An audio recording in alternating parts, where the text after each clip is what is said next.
Hello students, இப்போ நம்ம 10th standard science portionல நம்ம வந்து போன கிளாஸ்ல வந்து series connectionனா என்ன, parallel connectionனா resistors என்னன்ற பார்த்தோம். ஸோ இன்னைக்கு நம்ம என்ன பார்க்க போறோம்னா series connection of parallel resistors. So parallel resistors எப்படி வந்து series connectionல fix பண்றாங்க அப்படின்றத பார்க்க போறோம்.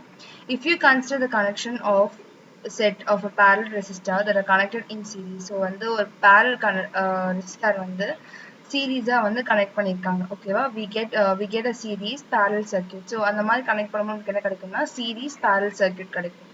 Let R1 R2 be the connected in parallel be given an effective resistance of RP1. So RP1 is parallel resistance. First வந்து R1 R2 ரெண்டு resistor வச்சிருக்காங்க. So parallel எப்படி தெரியும்ல? ஸோ R1 R2 வச்சிருக்காங்க. இதை வந்து என்ன சொல்றாங்க? இந்த ஃபர்ஸ்ட் ரெசிஸ்டர் பேர் என்ன சொல்றாங்கன்னா, இது ஃபர்ஸ்ட் ரெசிஸ்டர் வந்து parallel இருக்கு. ஸோ இது வந்து RP1 அப்படின்னு எடுத்துக்கிறாங்க. Then both of the parallel segments of the and வந்து the parallel given of the effective again திரும்பி இன்னும் 2, 3 and 4 கொடுத்துருக்காங்கல்ல.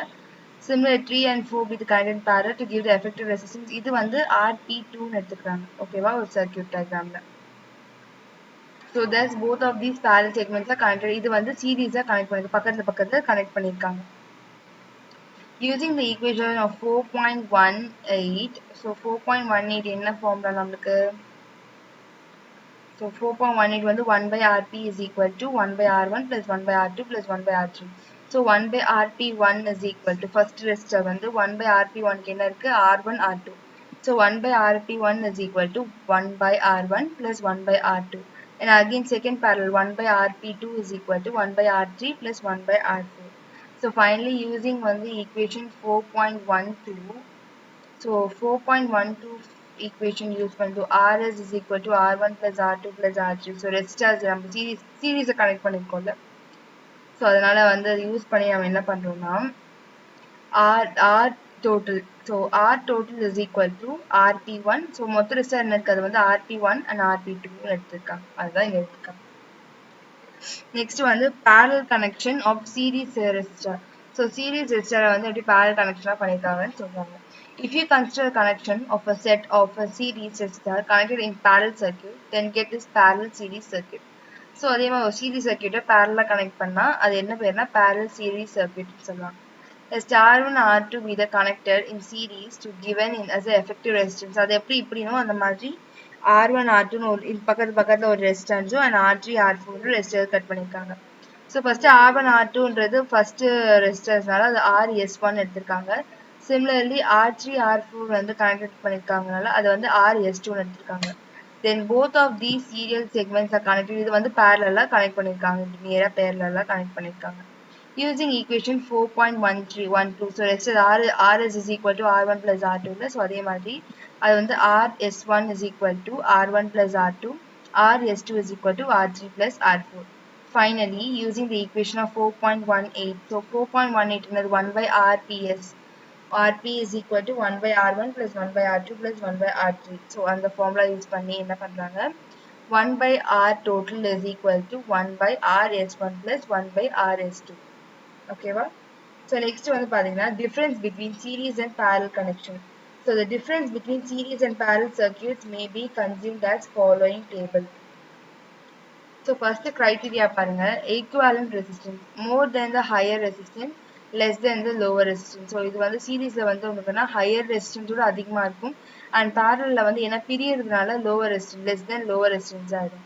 Amount of current is less than as effective of resistance is more. So வந்து சீரிஸ்ல வந்து resistance வந்து அதிகமா இருக்கும், current வந்து கம்மியா இருக்கும். parallel வந்து current வந்து அதிகமா இருக்கும், resistance வந்து கம்மியா இருக்கும்னு சொல்றாங்க. Switching on and off. If one appliance is disconnected, other also do not work. So வந்து series பொறுத்த வரைக்கும் ஒன்னு வந்து disconnect ஆயிடுச்சுன்னா மத்தது வந்து எதுவும் work ஆகாது. பட் parallelல வந்து ஒன்னு வந்து disconnect ஆனாலும் other வந்து independentல அதாவது தனிமையா அது வந்து work ஆகும். depend பண்ணி இருக்காது அப்படின்னு சொல்றோம். Next வந்து heating effect of current. Have you ever touched the motor chasing of a fan which has been used for few hours continuously? What do you observe? So இப்போ வந்து ஒரு ஃபேன் வந்து கண்டினியூஸாக 1 hour 2 hour ஓடிட்டே இருக்குன்னா அதுக்கப்புறம் அதை ஆஃப் பண்ணதுக்கப்புறம் யாரை டச் பண்ணி பார்த்துருக்கீங்களா? அது ரொம்ப நேரம் ஓடிச்சு, அது எப்படி இருக்குன்ட்டு. So the motor casing is warm. So அது வந்து வார்மாக இருக்கும். This is due to the heating of motor சேசஸ் in effect of the current. So current வந்து ரொம்ப நேரம் ஓடும் போது உங்களுக்கு ஹீட் எனர்ஜி ஃபார்ம் ஆகும். The same we can be observed by touching a bulb. So bulb on பண்ணிட்டு of பண்ணதுக்கு அப்புறம் bulb touch பண்ணி பார்த்தீங்கன்னா உங்களுக்கு சூடா இருக்கும். which was used for a long duration. So ரொம்ப நேரம் 1 hour 2 hours லைட் ஆன் இருக்கு அப்படின்னா நீ அதை ஆஃப் பண்ணிட்டு டச் பண்ணி பாரு உங்களுக்கு அது சூடா இருக்கும். Generally, a source of electrical energy can be developed a potential difference across a resistor which is connected to the source. So அந்த கரண்ட் போகும்போது அதோட பொட்டன்ஷியல் டிஃப்ரென்சஸ் வந்து அந்த ரெசிஸ்டாருக்கு கனெக்ட் பண்ணியிருக்கோம்.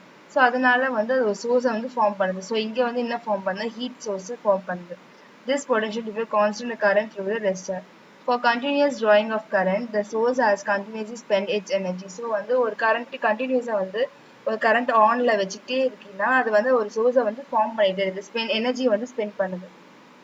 A part of the energy from the source can be converted into useful works and the rest will be converted into heat energy. So சில விஷயங்கள் வந்து சில டைம் போகும்போது பார்ட் ஆஃப் எனர்ஜி வந்து எதுக்கு கன்வெர்ட் பண்ணுறாங்கன்னா நல்ல யூஸ்ஃபுல் ஒர்க்ஸ் கன்வெர்ட் ஆகுது அண்ட் வந்து மற்றதுல என்ன ஆகும்னா ஹீட் எனர்ஜியாக கன்வெர்ட் ஆகிடும்.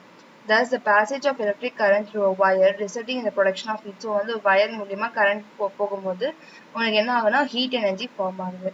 This phenomenon is called the heating effect of the current. So இது பேர் தான் என்ன சொல்றாங்க, heating effect of current ன்னு சொல்றாங்க. This heating effect of current is used in devices such as like electric heater, electric iron. இப்போ வந்து அந்த மாதிரி கூட எலக்ட்ரிக் ஹீட்டருக்கு அயன்லாம் ஸ்விட்ச் ஆன் பண்ணி விட்டுட்டு போயிட்டீங்கன்னா ஆகும் உள்ள இருக்க தண்ணி வந்து சூடாகும். ஓகேவா? ஸோ அதை தான் வந்து இங்க சொல்லியிருக்காங்க. Next பார்த்தீங்கன்னா Joule's law of heating. So if let வந்து I be the current flowing through a resistors of resistance R and B be the potential difference across the resistor. The charge flowing through the circuit in a time interval T is Q. So வந்து I ன்றது current flow எடுத்துக்கிறாங்க, resistors வந்து capital R எடுத்துக்கிறாங்க, capital V வந்து ஒரு potential difference ஒரு resistor across அது பொறுத்து வந்து V வந்து potential difference எடுத்துக்கிறாங்க. So the charge வந்து at respective time T க்கு வந்து charge வந்து Q. So the work done in moving the charge Q across the ends of the resistors with the potential difference V is Q. So the charge Q க்கு வந்து அந்த potential difference ஓட அந்த work வந்து move ஆகுதுல்ல, so அது பேர் என்ன சொல்றாங்க, VQ ன்னு எடுத்துக்கிறாங்க. This energy spent of the source gets displayed in the resistor as heat. So இந்த எனர்ஜி என்ன ஆகும்னா இந்த VQ எனர்ஜி வந்து என்ன ஆகும், ஹீட் எனர்ஜியா கன்வெர்ட் ஆகுதுன்னு சொல்றாங்க. Thus the heat produced in resistor. So வந்து H is equal to WH into the heat and W is equal to work done. And the work என்ன நடந்துச்சு, work done which is equal to VQ ன்னு எடுத்துருக்காங்க. You know that the relation between the charge and the current is Q is equal to IT. So என்னோட charge வந்து என்னன்னா current plus அந்த time பொறுத்து இருக்கு. Using this வந்து என்ன பண்ணுவீங்க, Q க்கு பதிலா என்ன substitute பண்ணலாம், IT ன்னு substitute பண்ணலாம். So H is equal to V, Q க்கு பதிலா IT ன்னு substitute பண்ணி ஒரு equation எடுத்திருக்காங்க. From Ohm's law, V is equal to IR. So இங்க V க்கு பதிலா என்ன பண்ணலாம், IR substitute பண்ணலாம். இங்க ஏற்கனவே ஒரு I இருக்கு, இங்க ஒரு I இருக்கு. So I square RT ன்னு எடுத்துக்கலாம். H is equal to I square RT. இதுதான் என்ன சொல்றாங்கன்னா Joule's law of heating சொல்றாங்க. H is equal to I square RT தான் வந்து Joule's law of heating. So Joule's law of heating states that the heat produced is in any resistor is directly proportional to the square of the current passing through the resistor. So வந்து heat வந்து is equal to directly proportional to the square of the current passing through the resistor. So current வந்து I passing through the resistor. So directly proportional to the resistance of the resistor. இது வந்து directly proportional to the resistance of the resistors. Directly proportional to the time for the which current is passing through. So directly proportional to the time which current passing through the resistors. Okay வா? So H is equal to H வந்து இது வந்து இந்த formula நாம வச்சீங்கன்னா the definition எழுதலாம். H வந்து is directly proportional to the square of the current flowing through the resistor. It is directly proportional to the resistor of the resistance. It is directly proportional to time where current flows to the resistor. அவ்வளவுதான். So next topic next classல பார்க்கலாம். Bye.